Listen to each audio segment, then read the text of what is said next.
What is going on, everybody? Supersonic here, back again with day 4 of FNaF Anniversary Week celebration. And for day 4, we were given a second interview between Scott Cawthon and Dawko. Now, if you don't know, way back when Ultimate Custom Night released, Scott gave Dawko a challenge. If he could beat 50-20 mode, which is the maximum for Ultimate Custom Night, if he could beat that, then he would have an interview with Dawko. And if I don't remember exactly what it was if Dawko lost, but he had to make a game about Scott Cawthon being like a king or something like that. I don't know. But obviously Dawko ended up winning, and we got the Scott Cawthon and Dawko interview. And as a part of the celebration for FNAF's 10-year anniversary, we were given a second interview between these guys.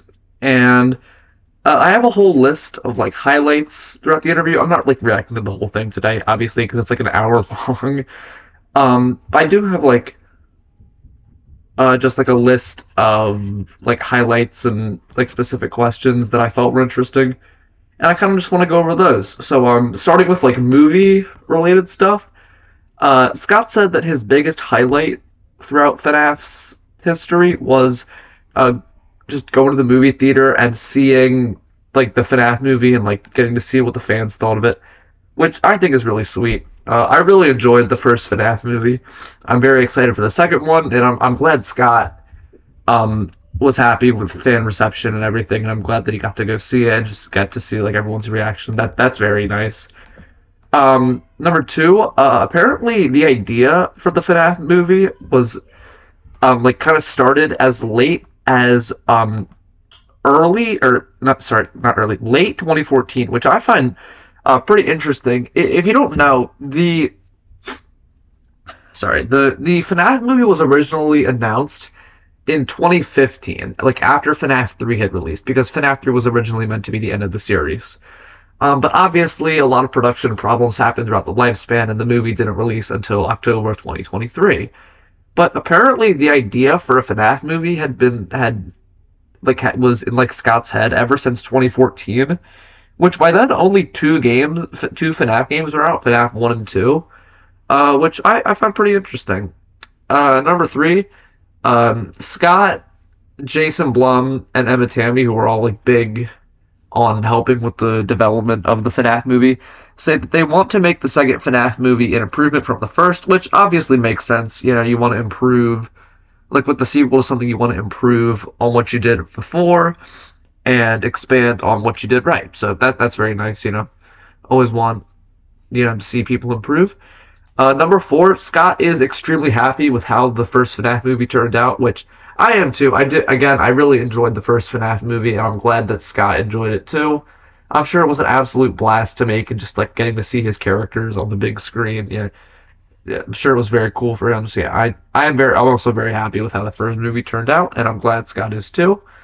Number 5, Scott was actually initially depressed by the negative critical reviews for the FNAF movie, but he kind of got out of it when he realized that fans loved it. He obviously, critic scores matter to a certain extent, but Scott said in the interview that he was mostly interested in what fans thought. Not really what the critics thought, but it's what the fans thought. And honestly, I think that makes sense. This isn't really the FNAF movie is basically a love letter to the fans, and I think getting to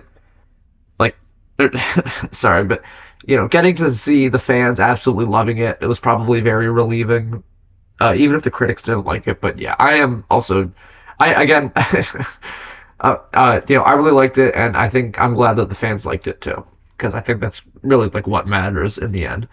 Moving on, we also have 2 FNAF World questions. Number 1, Scott wishes that he could have had a second chance at FNAF World. Scott obviously isn't very happy with how FNAF World released, even though a majority of the community, from what I've seen, has been very positive towards FNAF World. I personally think FNAF World is pretty cool. I played it. I thought it was pretty good. But Scott does wish that he could just go back in time and kind of give FNAF World another shot, or just extend its development cycle, which I think is understandable. I can see I can see why Scott didn't like it, even though so many fans do. The number two, Scott says that it's possible that he'll work on a FNaF World 2 in the future, which I think is pretty interesting. Although this probably won't end up happening, but as a FNaF World fan, I would definitely be down for some more FNaF World related content. So that'd be nice. Um, Moving on, we have some Steel Wool questions. First of all, Scott says that he is very lucky to have found Steel Wool to help with the FNaF games, and he thinks that they're an absolute joy to work with, which I think is, very nice. Obviously, you want the people who you want handling your games to be, good people and know what they're doing. And I think I agree. I think Steel Wool knows what they're doing. And I think they're making some good stuff. And I think Scott made the right choice. Scott also said that his favorite game from Steel Wool is Ruin, which is pretty funny because that's also my favorite game from Steel Wool. Probably my favorite FNaF game of all time. I just really loved Ruin. I think it was such a phenomenal game, especially compared to its base game, Security Breach. I think it was just completely knocked everything out of the park. Number three, Scott stated that Glitch Trap and Burn Trap were originally just code names for the characters that accidentally got left in the source code. This was already kind of stated in, I believe, like the FNaF Encyclopedia. I think it says that Burn Trap isn't the character's canon name, although I don't think it talks about Glitch Trap. But yeah, like this makes sense. They're not like Glitch Trap and Burn Trap are like very, very like simple, very like easy names.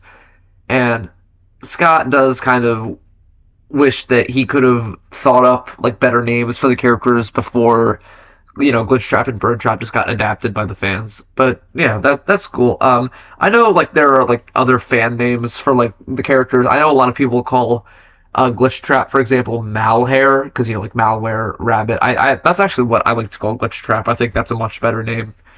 But yeah, I can understand why Scott is like a little bit like unsatisfied with these names. Number four, Scott mentioned that Security Breach's story was originally completely different from what we got. This obviously makes sense. Security Breach was in the oven for like forever, like a very long time, So I understand why or how like the story could have changed over time, but apparently it was like completely different. From obviously he didn't go into specifics for like lore reasons, but I can see how like the story was like a lot different because Security Breach was in the oven for like a while. Scott also shared that Burn Trap originally never had a boss fight and would instead just be like a prop found around various places, which I think is pretty interesting. Yeah, I was like very dissatisfied with Burn Trap's boss fight. I think it could have been a lot better.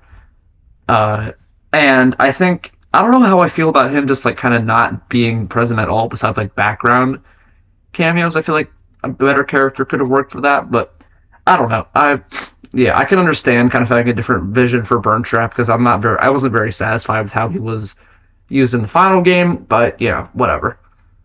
Moving on, we have some book questions. Number one, Scott's favorite Fazbear Fright story is actually Bunny Call, and he said that it was because it's based off of a real life experience he had with his family at like a summer camp, which I think is pretty cool. I think Scott like talked about how he had like a similar thing to the Bunny Call from the book at like a camp he went to, so that's pretty cool. Scott also stated, and this was this was pretty funny to me. He stated that the Blackbird from Fazbear Frights from the story Blackbird is his sleep paralysis demon. Apparently, like Scott was on vacation one time and he was like in sleep paralysis and he just saw like a massive blackbird at his bed, and he immediately was just like, I gotta put this in a story, which I think is pretty funny. Just to have like a sleep paralysis demon as a FNaF character is pretty cool, and I gotta say, okay, I like the Blackbird story and how it was used. Scott says his least favorite Fazbear Fright story is In the Flesh, which obviously makes sense. I'm not going to go into the specifics of the In the Flesh story because it's kind of gross. But basically, guy gets pregnant with the Springtrap. I just read it for yourself. I don't think I really should have to explain it, but yeah, understandably, that is his least favorite story that he read for Fazbear Frights. Scott says that it's possible that Fazbear Frights will eventually be turned into a TV show due to the success of the FNaF movie, so that's pretty cool. I know Fazbear Frights is obviously like inspired by Goosebumps, and that like those kind of books, and that also got like a TV show that was like adaptations of the books. And I would honestly love to see like a Fazbear Frights TV show, just like one episode, like focusing on a story. That'd be cool. I think that'd be pretty awesome. And now that like the FNaF movie is a success, and I'm sure the other movies will be too, it opens the door for a lot of like TV based FNaF content, which is pretty awesome. And then finally, we just have like some general questions that don't really fit into a category. First of all, a fetch game is planned after Into the Pit. And if you don't know, Into the Pit is releasing on August 8th, FNAF's actual like 10-year anniversary. And Scott says that the game studio that he's working with, Mega Cat Studios, he wants to develop like a fetch game with them, which is also from Fazbear Frights. So that's pretty cool. I think Into the Pit is what I'm most excited for this anniversary. So I think more Fazbear Frights books would also be pretty cool. And finally, another Steel Wool game is planned. So Steel Wool is making more FNAF games. Yeah, I mean, this is a pretty obvious one. I just kind of wanted to throw this out there, like, yeah, you know, more Steel Wool stuff is coming down the pipeline.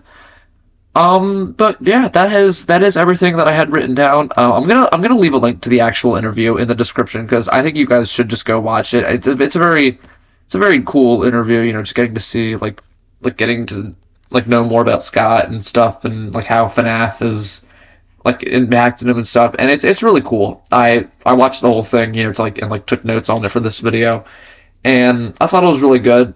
Yeah, subscribe if you guys subscribe and like if you enjoyed, and I'll see you tomorrow for the FNAF mystery collab announcement. Very excited to see what that's going to be about. But yeah, like and subscribe if you enjoyed, and I'll see you tomorrow. Bye.